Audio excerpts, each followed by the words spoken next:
اعوذ باللہ من الشیطان الرجیم بسم اللہ الرحمن الرحیم یا ایہا الذین آمنوا اذا ضربتم فی سبیل اللہ فتبینوا ولا تقولوا لمن القى الیکم السلام لست مؤمنا تبتغون عرض الحیاة الدنیا فعند اللہ مغانم کثیرہ كذلك كنتم من قبل فمن اللہ علیکم فتبینوا ان اللہ کان بما تعملون خبیرا۔ سورۃ النساء آیت نمبر 94۔ جس طرح کہ پچھلی آیات سے ہمیں یہ بات معلوم ہوئی کہ جو مختلف مقاصد کے لیے نبی مہربان صلی اللہ علیہ وسلم نے مختلف لشکر روانہ کیے، ان کے لیے کچھ ہدایات بھی دی گئیں، اور انہی ہدایات میں سے ایک ہدایت یہ بھی ہے کہ یا ایھا الذین آمنوا، اے وہ لوگو جو ایمان لے آئے ہو، اذا ضربتم فی سبیل اللہ، جب تم نکلو اللہ کی راہ میں، فتبینوا، پس تحقیق کر لو۔ خاص طور پر اس حوالے سے گفتگو چل رہی ہے کہ ایسے مسلمان جو کفار کی بستیوں میں رہتے تھے، مجبور تھے، بے کس تھے،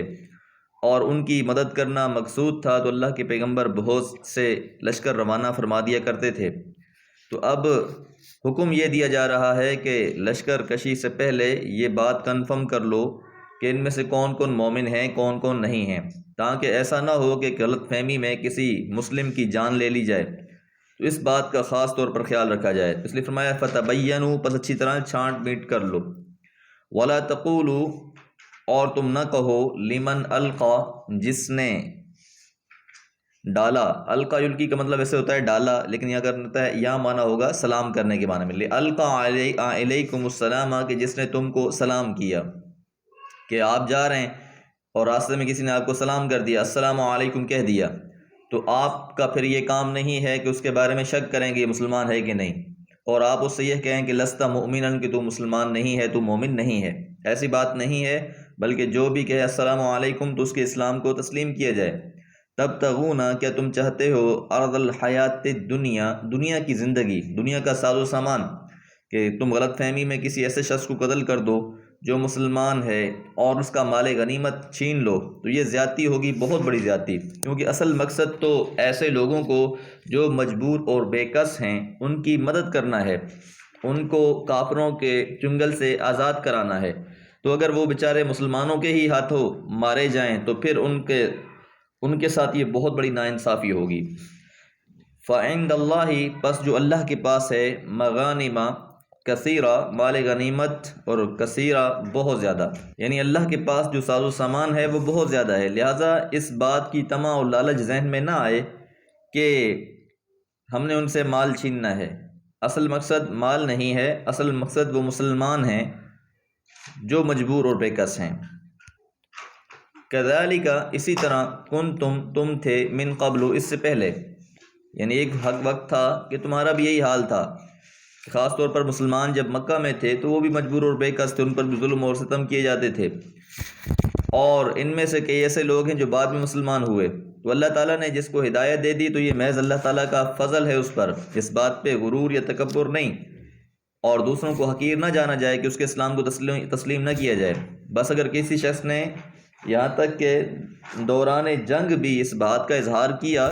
کہ وہ کلمہ پڑھ لیتا ہے اور اسلام کا اظہار کرتا ہے، تو اس سے تلوار روک لی جائے گی، جس طرح کہ حضرت اسامہ بن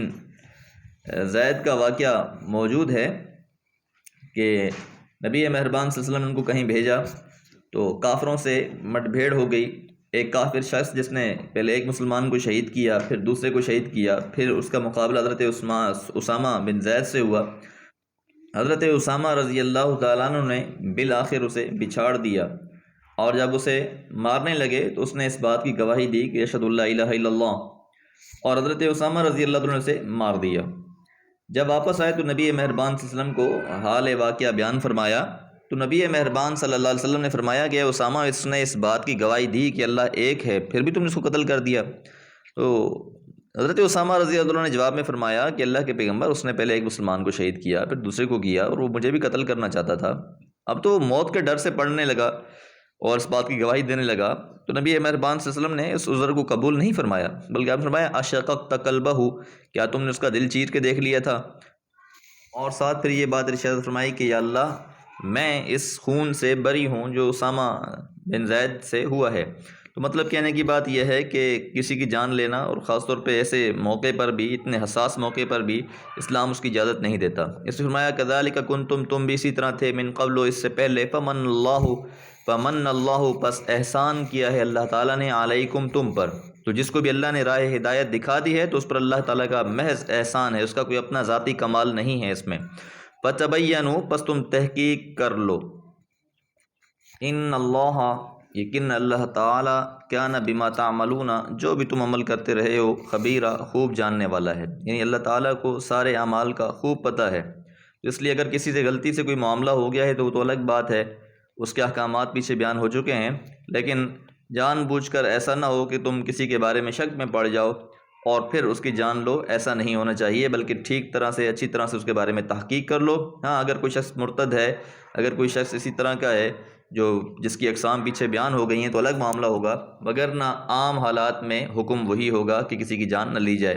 اللہ تعالیٰ سے دعا ہے اللہ تعالیٰ قرآن مجید کے احکامات سمجھنے کی توفیق عطا فرمائے۔ وما علیہ الا البلاغ۔